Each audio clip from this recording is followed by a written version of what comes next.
Good morning, Mamusha Mamis. My name is John Mark Baroro Mojado. Then I am a student nurse for today. So today, I'll be performing the breast and abdominal assessment. So the breast assessment. So the purpose for this is the goal of the breast examination is to determine if the breasts are normal or abnormal.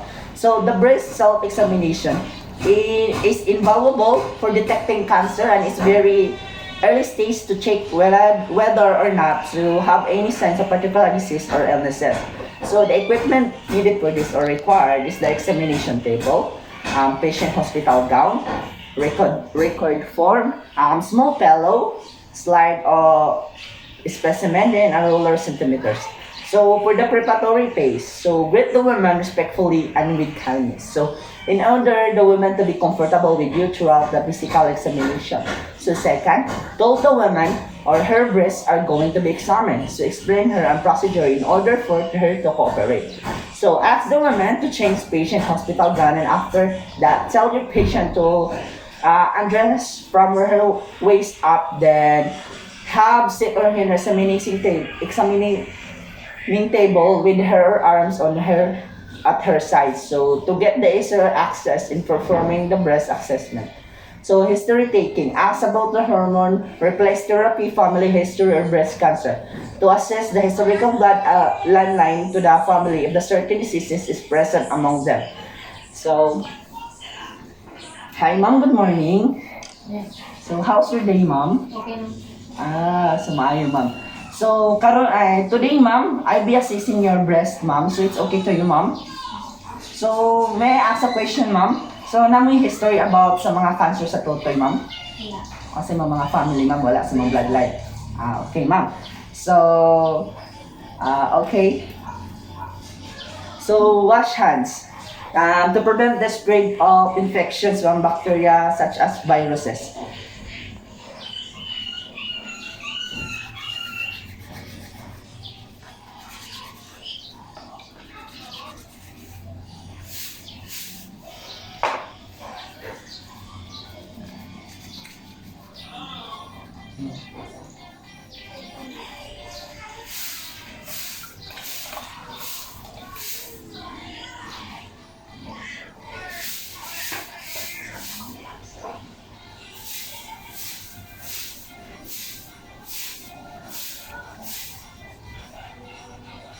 And alcohol.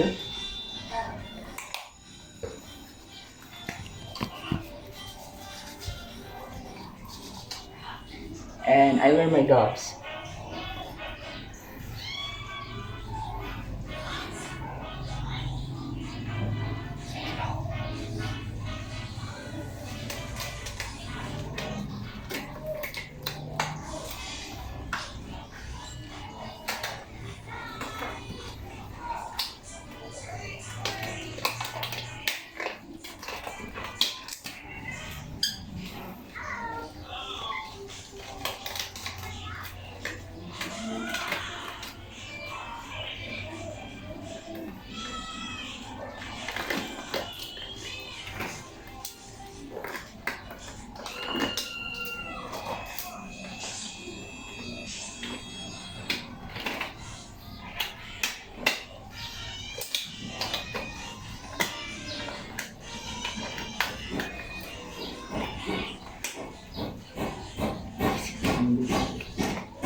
I'm sorry for the interruption. Hello.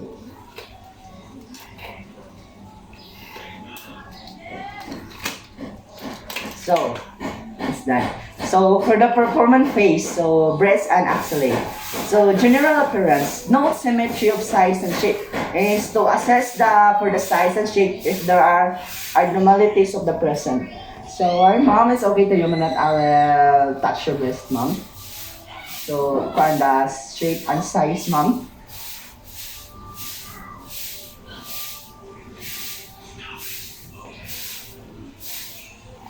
So, as I observe, the breast of my patient is symmetry or a slight asymmetry.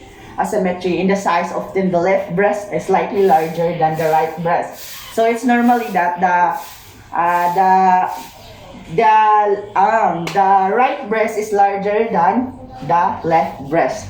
So for the skin, so inspect the color, textile, bulging, dimpling, and any lesions or edema. So the skin is normally smooth and even color. So, hi ma'am. I'm her again, ma'am. So, inspect na lang na for the color. So as I observed that the skin of your breast, ma'am, is siya, ma'am, kanang clear and it's visible, and normally during pregnancy. So during pregnancy, ma'am, kung buros ka, ma'am, kay naa siya feeling niya mga stretch mark, ma'am, kapag itong puti-puti siya nga ana-ana, kay mo dako man imong tute, kay magka-milk man na siya sa ilalom. Then follow and no edema present. So wala ko yung nakita mga edema, ma'am. So it's normal, ma'am. So for the nipple, so inspect the symmetry and shape and dry scaling and any feature of ulceration and bleeding or other discharge. So the nipples should be symmetrically placed on the same plane and the two breasts. So,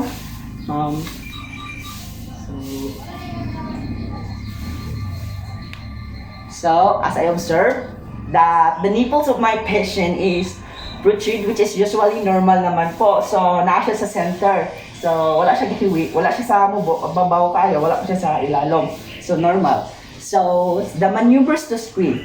So, direct the woman to change the position while you check the breasts for the skin and retraction signs. So, first ask her to lift the arms slowly over the head. Then next ask her to push her hands into her hips and to push her two palms together. Then ask the woman with large spindulous breasts to lean forward while you support her forearms. Then both breasts should be moved up symmetrically. So, ay ma'am, so pwede ka makakuan, ma'am, nga i-assess nga imong kamot butan si mo or ganyan para makakuan ako, ma'am. So, okay, ma'am. Okay ka, ma'am. Okay, ma'am. So, dari ma'am, anak, ma'am. So, okay, ma'am. Normal din. Tiad gamay, ma'am. Okay. Thank you, ma'am.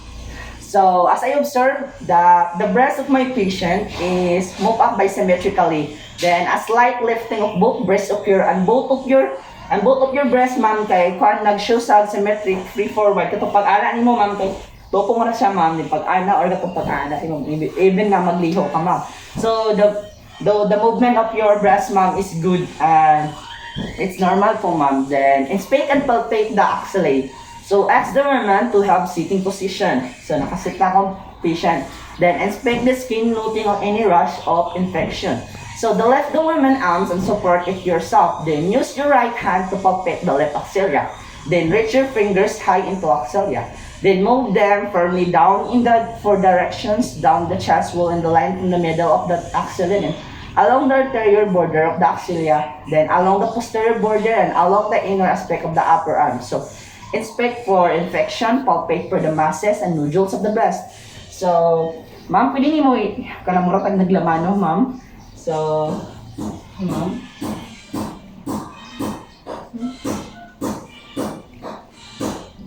So, pikas, ma'am. Sa left na, ma'am.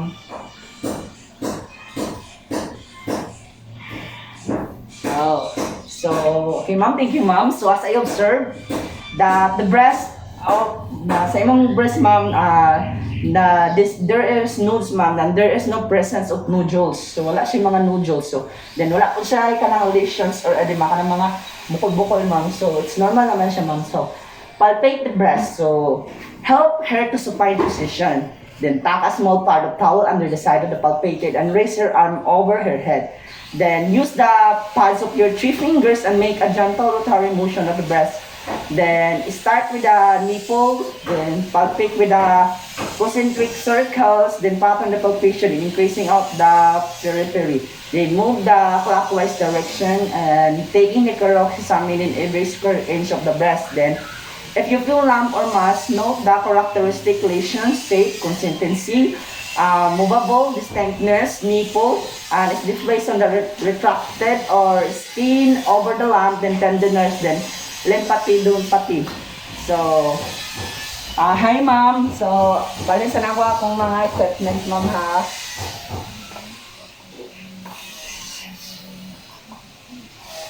So, for this assessment or for this session, so magamit ko towel para ibutang sa likod sa akong patient para makuan siya, ma-comfortable.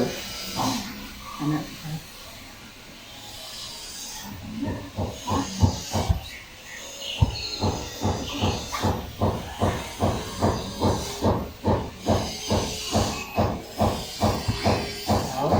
Ma'am, can you please stand, ma'am? Lie down, ma'am. Fine position. So, ma'am, kanang okay ra nimo mga sinong paano mag-pick-up to, ma'am.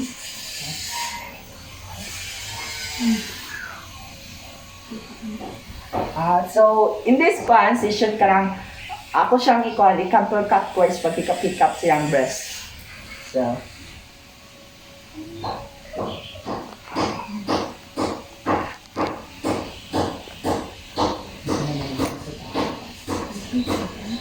then palpate.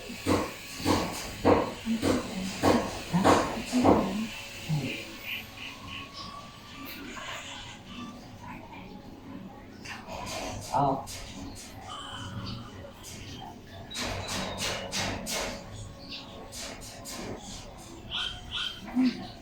So, as I observed, the breast of my patient is smooth. So, na-siya ikuan ka na bitong humok siya, then smooth. And the firm elasticity is there, and there is no presence of lesions at the band po. So, wala ko yung nakita ka, ini ka ng bukol-bukol, ma'am. So, normal siya, ma'am. So, palpate the nipple. So, palpate around the areola, then gently press the nipple between thumb and index finger. So, if any discharge occurs, note the color and consistency. So, ma'am, nakabalik, ma'am. Nipple na po ko nimo, ma'am.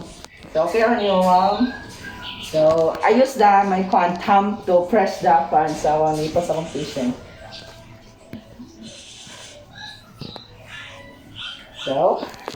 So as I observed, the nipple of my patient are likely pink in color and also totally normal to have some hairs growing around the nipples po, which is normal. So, normal na siya, ma'am, na okay na siya, na siya ikaw ka ng buhok sa magtotoitis.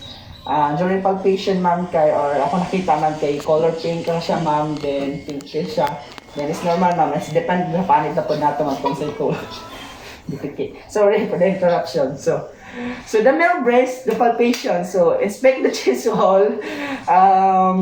Noting the skin surface and any swelling.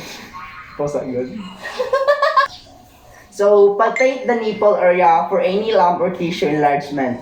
So, ma'am, malapad ko, ma'am. Palpate po kasi mga nipple, ma'am, or enlarged area, ma'am.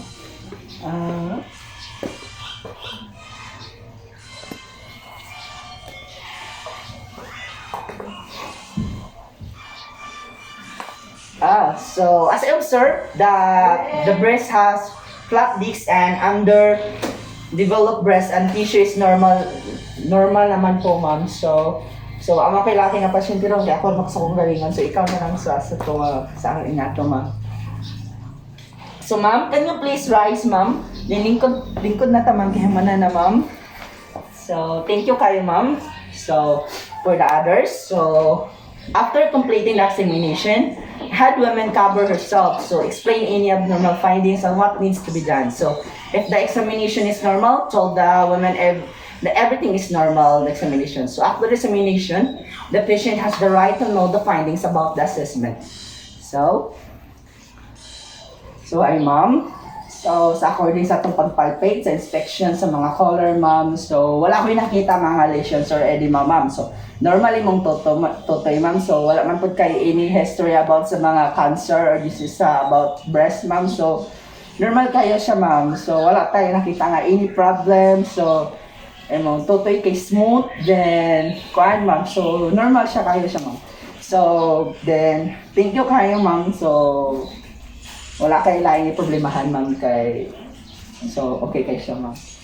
So, for this session, ko magtang na remove the gloves.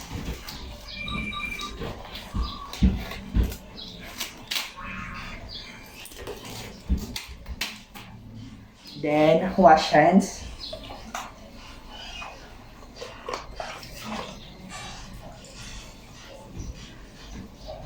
Then, alcohol swab.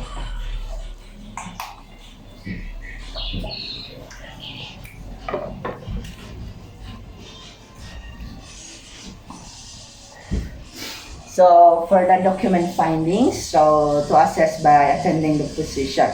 So, hi ma'am, good morning ma'am. So, your breast ma'am during our assessment ma'am kay normal kayo siya ma'am. Then, wala ko'y ini or seen any abnormalities ma'am, mga lesions or edema, mga bukol-bukol ma'am. Then the final result ma'am kay ato ni siyang ihatag or sense imong kuan ma'am attending physician para ma-finalize ang atong result ma'am. So dito nakamangutan na sila ang mga kuan mo ma'am concern about sa atong attending physician. So then thank you kayo ma'am. Then salamat sa pag-kuan ma'am. Present ka lang ma'am. So thank you.